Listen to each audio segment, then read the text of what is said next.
안녕하세요. H성형외과 백정환입니다.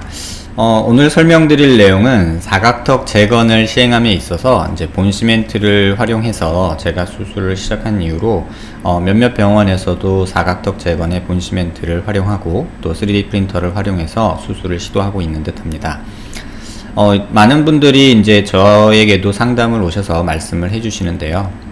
이반절개를 했을 때 많이 붓는다. 또 턱끝은 되느냐. 턱끝도 같이 할 수 있느냐, 사각턱으로 했을 때 보형물 이탈은 없느냐, 등등 여러 질문들을 해주시는데, 이제 이 환자분 같은 경우는 사실은 작년 2015년도경에 이렇게 한쪽만 이렇게 사각턱이 좀 많이 잘려서 이쪽을 보완하고 싶어서 제게 상담 내원하셨던 분입니다. 근데 이제 이반절개를 수술을 다시를 해야 되고 또 보형물이 들어갔기 때문에 붓기도 상당히 있다, 이런 설명을 들으시고 조금은 이반절개에 대한 부담이나 또는 붓기에 대한 부담이 있어서 귀 뒤로 접근하는 방식을 통해서 사각턱 재건을 받고 제게 내원을 하셨습니다. 처음에 저에게 상담 내원했을 때의 CT 모습인데요. 이게 좌우측을 약간 이렇게 겹쳐서 보면 이쪽 부분에 상당한 양의 차이가 나는 것을 볼 수 있습니다.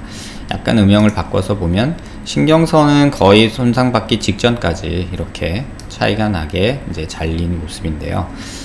안면 비대칭이 있어서 그 비대칭을 완화하기 위해서 한쪽만 이렇게 조금 더 자르신 걸로 생각이 되지만, 사실 어떤 이유가 됐던 이 정도까지 차이가 나게 사각턱 수술을 한다는 건 조금은 의아한 모습입니다. 지금 보면은 차이가 나는 게 거의 한 10mm, 한 1cm 가까이 차이가 나거든요.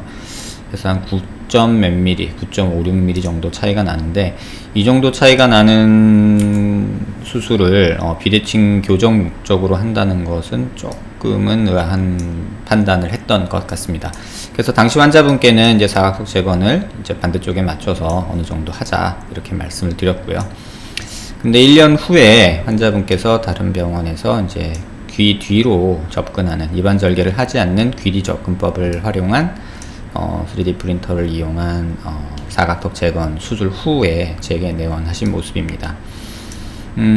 이반절개를 통해서 하는 수술의 장점은 사실은 저희가 수술 부위를 눈으로 볼 수 있다, 육안으로 확인할 수 있다, 또 이렇게 턱 앞쪽까지 충분하게 절개를 하면 이 턱 앞쪽까지도 충분히 시야 확보가 되기 때문에 수술의 정확도나 조금 안전성 면에서 우월하다는 장점이 있습니다. 반면에 이제 입안을 또 째야 된다, 또 이렇게 당기는 과정에서 붓기, 이런 것들이 귀 뒤로 접근하는 방법에 비해서 조금 심하거나, 제 개인적인 판단으로는 거의 대동소이하다고 판단을 하는데요. 오히려 시야 확보 면에서, 그러니까 수술 정확도를 높이기 위한 시야 확보 면에서는 이반절개가 조금 더 우월하지 않나 생각이 됩니다. 사실 귀 뒤 사각턱 수술이라는 것은 제가 레지던트 시절에 이제 은사님이신 김용욱 교수님께서 처음 이제 시도하신 방법이고요. 귀 뒤로 사각턱을 절개하는 방법을 이제 처음 시도하셨고, 그 당시 제가 레지던트 시절에 김용욱 선생님 파트 이제 트레이닝을 받을 때 방법적으로 많이 익혀봤던 내용이기도 합니다. 하지만 그 방법 자체의 한계가 이렇게 앞턱 쪽에 신경선 가까이 있는 이 앞턱까지는 접근이 조금 제한적이어서 김용욱 교수님께서도 그 당시에도 사각턱만 저렇게 절제하는 게 아니라 앞턱까지, 흔히 말하는 지금 긴곡선 절제술을 시행할 때는 이반절개를 또 추가로 어느 정도는 열어서 수술을 마무리했던 기억이 있습니다. 아무리 기술이 좋고 어떻게 발전을 한다 해도 시야 확보라는 게 사실 수술하는 의사 입장에선 가장 중요합니다. 그래서 시야 확보가 그러니까 불충분한 상태에서 수술을 하면 물론 붓기나 이런 거에는 좀 도움이 될지 모르지만 수술의 정확도나 어떤 의도했던 수술이 완벽하게 이루어지지 못하는 그런 단점이 있습니다. 지금 이 환자분의 모습에서도 보면 측면에서 보면 수술 후에 삽입된 본시멘트가 약간 뼈와 이렇게 조금 떨어져 있는 이런 느낌을 보게 됩니다. 그 재건 양 자체는 반대쪽에 비해서 적절한 양이다 라고 생각은 되지만, 이렇게 프린터로 제작을 한 보형물이 이렇게 조금 적절한 위치에 삽입됐다고 보기에는 조금 갭이 좀 큰 듯한 느낌을 갖고 있습니다. 또 하나 이렇게 위에서 보시면 삽입된 보형물이 이렇게 안쪽으로 조금 말려서 이게 의도적으로 이렇게 수술을 해 주신 건지, 그러니까 정면 효과를 주지 않기 위해서 이렇게 의도적으로 수술을 하기도 하는데요.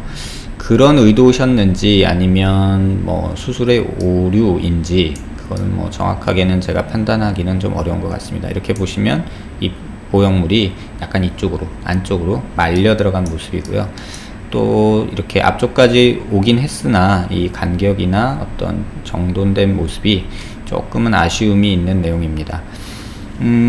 이 환자분에서 이 턱뼈만 조금 분리해서 조금 보면요, 이렇게 턱뼈만 제가 미리 좀 분리를 해놨는데요, 이렇게 분리해서 보면 비대칭이 상당히 심한 것을 볼 수 있습니다. 이쪽 그 하악각이 그 바디 부분과 이 콘다일 부분이 이렇게 좀 기울어져 있는 모습도 보고요. 또 오른쪽은 이렇게 수직으로 떨어지는 모습이 관찰이 됩니다. 이렇게 옆으로 봐도 길이 자체는 또 이 미드라인 중심선에서 이쪽 오른쪽이 굉장히 길고요. 왼쪽은 또 짧은 모습을 볼 수 있습니다. 굉장히 비대칭이 심한 상태고요. 아마도 그래서 수술 전에도 관찰되던 비대칭이긴 합니다. 이렇게 이쪽을 많이 잘라서 이 비대칭을 개선하려고 아마 첫 수술이 시도되었던 것 같습니다. 그런데 수술 후에 환자분은 반대쪽이 너무 많이 잘려서 재건을 원하셨고, 또 이렇게 재건을 한 후에 효과를 그렇게 많이 못 보신 듯 합니다. 환자분께서 이제 제게 말씀해 주시길 효과가 조금 미진하다라고 말씀을 하시고, 보형물 수술이 조금 적절하게 됐는지 조금 궁금해 하셨던 부분인데요. 이렇게 보면 안쪽으로 보형물이 이렇게 많이 떨어져 있는 모습을 볼 수 있습니다. 지금 보형물 제작 자체는 어느 정도 프린터 이용해서 뽑았다면, 보형물 제작을 했다면 적절히 됐을 텐데, 이쪽 안쪽 보면은 이 떨어진 갭이 한 4-5mm 이상 벌어진 모습을 관찰할 수 있습니다. 뭐 어떤 방법이 우월하냐, 뭐 입안 절개가 우월하냐, 아니면은 귀리 쪽 절개가 더 우월하냐, 솔직히 그런 판단은 결과로 말씀을 드려야 되는 것이 맞을 것 같습니다. 뭐 붓기가 적냐 어쩌냐 하는 어떤 부수적인 목적도 있지만, 결과적으로는 정확한 수술을 위해서 필요한 절개를 하는 것이고, 수술의 정확도를 올리기 위한 작업이기 때문에 어떤 절개법이 우월한지는 수술의 결과나 어떤 보형물 삽입 시나 어떤 정확도 문제에서 좀 한계가 있는 모습을 볼 수 있는 경우였습니다. 지금 이렇게 보면 또 비대칭이 워낙에 또 심하신 분이어서 어떤 수술을 정확히 어떻게 해야 되는지에 대해서도 솔직히 많은 고민이 필요했던 부분인데요. 이렇게 비대칭을 교정하기 위해서 안면 윤곽 수술을 받았다는 것도 조금은 의아한 부분이 있고요. 또 하나는 또 그거가 싫어서 보형물 수술을 이렇게 귀리로 접근해서 조금은 불안정한 모습으로 이렇게 고정이 된 모습도 조금은 아쉬운 모습입니다. 이렇게 보면 정면 효과를 안 주려고 하신 것으로 판단할 수는 있는데요, 이렇게 좀 보형물이 안쪽으로 말려 있는 모습이 보이고요. 또 여러 각도에서 보면 이렇게 또 보형물이 살짝 떠져 있는 이 빈 공간은 아마도 흉살로 지금쯤은 꽉 차 있을 거라 생각이 됩니다.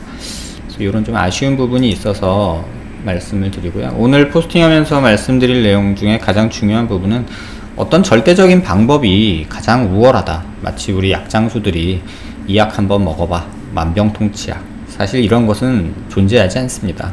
그 환자분의 상태에 맞는 적절한 치료 방법이나 어떤 절개 방법, 어떤 접근법, 이런 것들을 통해서 우리가 수술하고자 하는 원하는 목적을 이루기 위해서 방법을 택하는 것이지, 어떤 방법이 전지전능해서 그 방법으로 하면은 전혀 이상 없이 항상 만족스럽다, 이런 방법은 사실 존재하지 않는 듯 합니다. 이런 부분에 대해서 여러 선생님들이 또 의견이 있으시겠지만, 제 개인적으로 판단하기에는 어떤 방법이 중요한 게 아니라 정확한 진단과 치료 계획이 모든 환자에 있어서 좀 더 중요한 내용이 아닐까 생각이 됩니다.